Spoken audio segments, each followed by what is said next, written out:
Pandian serial next episode review பார்க்கலாமாங்க. எங்கள் கோமதியுமே பாண்டியனை பேச வைக்கணும் அப்படின்னு சொல்லிட்டு ஜுரம் அந்த மாதிரி நடிச்சுக்கிட்டுமே இருக்காங்க.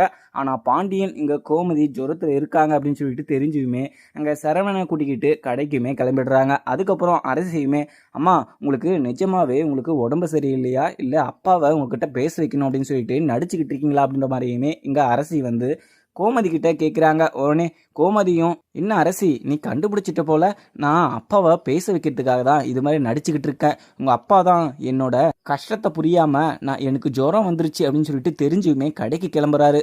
அவரு கல்நெஞ்சக்காரர் அப்படின்னு சொல்லிட்டு அங்கே அவங்க அப்பாவுமே திட்டிக்கிட்டு இருக்காங்க. உடனே அரசியுமே, மா நீங்கள் அப்பாவெல்லாம் திட்டாதீங்க, மறைச்சி வச்சது உங்களோட தப்பு தானே.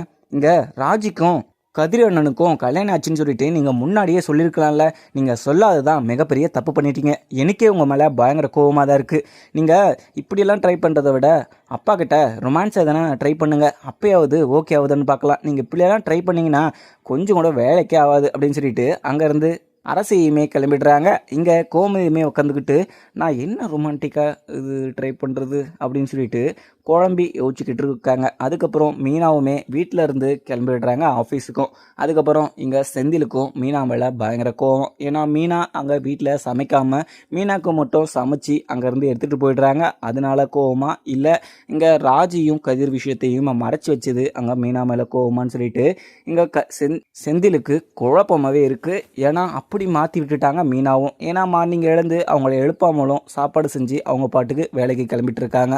ஆனால் இங்கே செந்திலுக்கு மீனா மேலே கோவம் இருந்தாலுமே கொஞ்சம் பாசம் இருக்குது. மீனா கிட்ட பேசலாம் அப்படின்னு சொல்லிட்டு போனாலுமே அங்கே மீனா முறுக்கிக்கிட்டு கிளம்பிடுறாங்க. அதுக்கப்புறம் என்ன, இங்கே பாண்டியனும் சரவணனுமே கடையில் உக்காந்துக்கிட்டு சேல்ஸ் எதுவுமே பார்த்துக்கிட்டு இருக்க. உடனே சரவணனும், அப்பா அம்மா வீட்டில் முடியாமல் இருந்தாங்க, அம்மாவுக்கு என்ன ஆச்சோ தெரியல, அம்மாவுக்கு ரொம்பவே குளிருது அப்படின்னு சொல்லிட்டு குளிர் ஜுரம்னு சொல்லிட்டு இருந்தாங்க. நான் பேசாமல் வீட்டுக்கு போயிட்டு அம்மாவுக்கு ஹாஸ்பிட்டலுக்கு கொண்டு போய் பார்த்துட்டு வந்துடுறவா அப்படின்ற மாதிரியுமே சரவணன் வந்து இங்கே பாண்டியன் கிட்ட கேட்க, பாண்டியனும் உடனே, டேய் சரவணா, அவள் நடிச்சுக்கிட்டு இருக்காடா, அவன் நடிக்கிறது உனக்கு தெரியலையா, அவன் நடிக்கிறது குழந்தை கூட கண்டுபிடிச்சிடும், நீ கண்டுபிடிக்காம இப்படி அப்பாவே இருக்கேடா அப்படின்னு சொல்லிட்டு அங்கே பாண்டியனுமே இங்கே சரவணன்கிட்ட சொல்ல, சரவணனும், அப்பா என்னப்பா சொல்லிக்கிட்டு இருக்கீங்க, அம்மா போய் இப்படியெல்லாம் நடிப்பாங்களா அப்படின்ற மாதிரியுமே அங்கே சரவணனுமே கொஞ்சம் சந்தேகமாக கேட்க, உடனே இங்கே பாண்டியனும், டேய் ஆமாடா சரவணா, அவ கூட நான் பேசலைல்ல, அவள் கூட நான் பேசணும் அப்படின்னு சொல்லிட்டு தாண்டா அவள் இப்படியெல்லாம் நடிச்சுக்கிட்டு இருக்கா.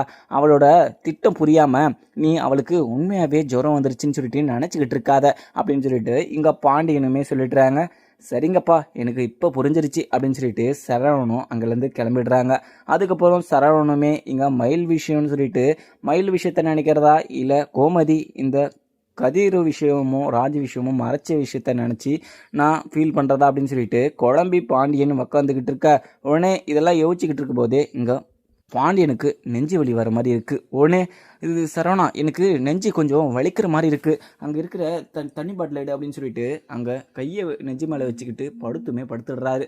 அதுக்கப்புறம் சரவணன் தண்ணி எடுக்கிறதுக்குள்ளே பாண்டியன் மயக்கம் போட்டு கீழே விழ, உடனே பாண்டியனை பார்த்த சரவணன், அப்பா என்னாச்சுப்பா, அப்பா என்னாச்சு அப்படின்னு சொல்லிட்டு எழுப்பியுமே பார்க்குறாங்க. ஆனால் சரவணன் கண் விழிக்காத பார்த்துட்டு இங்கே சரவணனுக்கு பயங்கர கோபமாயிடுது. அதுக்கப்புறம் சரவணனை தூக்கிட்டு வந்து ஆட்டோலையுமே கொண்டு போயிடுறாரு. உடனே ஹாஸ்பிட்டல் கொண்டு போயிட்டு, டாக்டர் என்னாச்சுன்னே தெரியல, அப்பா திடீர்னு கடையில் பேசிட்டு இருந்தார், உடனே நெஞ்சு வலிக்குது, மயக்கம் போட்டு கீழே விழுந்துட்டாரு, என்னாச்சுன்னு பாருங்க டாக்டர் அப்படின்னு சொல்லிட்டு பதட்டமாகவும் சரவணன் வந்து டாக்டர்கிட்ட சொல்லிட்டுறாங்க. அதுக்கப்புறம் உடனே வீட்டுக்குமே கால் பண்ணி, இது அம்மா, இது அப்பா இது திடீர்னு நெஞ்சு வலின்னு சொல்லிட்டு மயக்கம் போட்டு கீழே விழுந்துட்டாரு, இங்கே பக்கத்தில் இருக்க ஹாஸ்பிட்டலுக்கு தான் கூட்டிகிட்டு வந்திருக்கேன், அம்மா நீங்கள் கிளம்பி கொஞ்சம் சீக்கிரமாக வாங்கம்மா அப்படின்னு சொல்லிட்டு அங்கே கோமதி கிட்ட சொல்ல, கோமதியுமே ரொம்பவே பதட்டமாகவும், சரவணா என்னடா சொல்லிக்கிட்டு இருக்க, அப்பாவுக்கு என்னாச்சு, ஹாஸ்பிட்டலில் என்ன சொன்னாங்கடா, அப்பாவுக்கு எதுவும் இல்லை நான் அப்போ சீக்கிரமாக வந்துடுறேன் அப்படின்னு சொல்லிட்டு கோமதியுமே அங்கே பதட்டமாக அங்கேருந்து கிளம்புறாங்க. உடனே கோமதி பதட்டமாக இருக்கிறத பார்த்த அரசியும், அம்மா என்ன ஆச்சுமா, எதுக்காக இவ்வளோ பதட்டப்படுறீங்க அப்படின்ற மாதிரியுமே இங்கே அரசி வந்து கேட்குறாங்க. உடனே இங்கே கோமதியும், அரசி அது ஒன்றும் இல்லை, அப்பா மயக்கம் போட்டு கீழே விழுந்துட்டாராம், இது ஹாஸ்பிட்டலுக்கு போகணும், சரி வா நம்ம போகலாம் அப்படின்ற மாதிரியுமே கிளம்புறாங்க. போகிற வழியில் இங்கே மீனாவுமே பார்க்குறாங்க. மீனாவை பார்த்ததும், இன்னமேனா வீட்டுக்கு போயிட்டுருக்கியா, வா வா ஹாஸ்பிட்டலுக்கு போயிட்டு வரலாம் அப்படின்ற மாதிரியுமே கூப்பிட்றாங்க. அத்தை என்ன அத்தை என்ன ஆச்சு, யாருக்கு என்ன ஆச்சு அப்படின்ற மாதிரியுமே கேட்குறாங்க. அது நான் போகும்போது சொல்கிறேன் வா மீனா அப்படின்னு சொல்லிட்டு ஆட்டோலையுமே ஏற்றிட்டு கிளம்பிடுறாங்க. அதுக்கப்புறம் என்ன இங்கே சரவணனுக்கு ரொம்பவே பதட்டமாகவும் இருக்குது. அப்பாவுக்கு என்ன ஆச்சு அப்படின்னு சொல்லிட்டு தெரியாமல் முழிச்சுக்கிட்டு இருக்காங்க. அதுக்கப்புறம் இங்கே மீனா, அரசி, கோமதின்னு சொல்லிட்டு இவங்க 3 பேருமே ஹாஸ்பிட்டலுக்கும் வந்துடுறாங்க. வந்ததும் இங்கே கோமதி சரவணன்கிட்ட போயிட்டு, சரவணா அப்பாவுக்கு என்னாச்சுடா, நீ இது அப்பா இது கரெக்டாக மாத்திரை போட்டுக்கிட்டு இருக்காரா, அவருக்கு அடிக்கடிக்கு இங்கே நெஞ்சு வலி வரும்னு சொல்லிட்டு தெரியாதா, அவர்கிட்ட நான் அப்போவே சொல்லிட்டு இருந்தேன், அப்போ அடிக்கடிக்கு மாத்திரை போடுங்க அப்படின்னு சொல்லிட்டு, என் மேலே கோவத்தில் இருக்கிறதுனால அவரும் மாத்திரை போடாமல் விட்டுருப்பாரு அப்படின்னு சொல்லிட்டு அங்கே கோமதியுமே பதட்டமாகவுமே அங்கே சரவணன்கிட்ட சொல்லிட்டு இருக்காங்க. அதுக்கப்புறம் இங்கே சரவணனும், அம்மா நீங்கள் எதுக்குமே கவலைப்படாதீங்கம்மா, அப்பாவுக்கு ஒன்றும் ஆகாதும்மா, அங்கே டாக்டர் இப்போ தான் பார்த்துக்கிட்டு இருக்காங்க, டாக்டர் பார்த்துட்டு இப்போ எல்லா அப்பாவுக்கு ஒன்றும் இல்லைன்னு வந்து சொல்லுவாங்க பாருங்க, நீங்கள் எதுக்குமே பதட்டப்படாதீங்கம்மா அப்படின்னு சொல்லிட்டு அங்கே கோமதி கிட்ட சரவணனுமே சொல்லிடுறாங்க.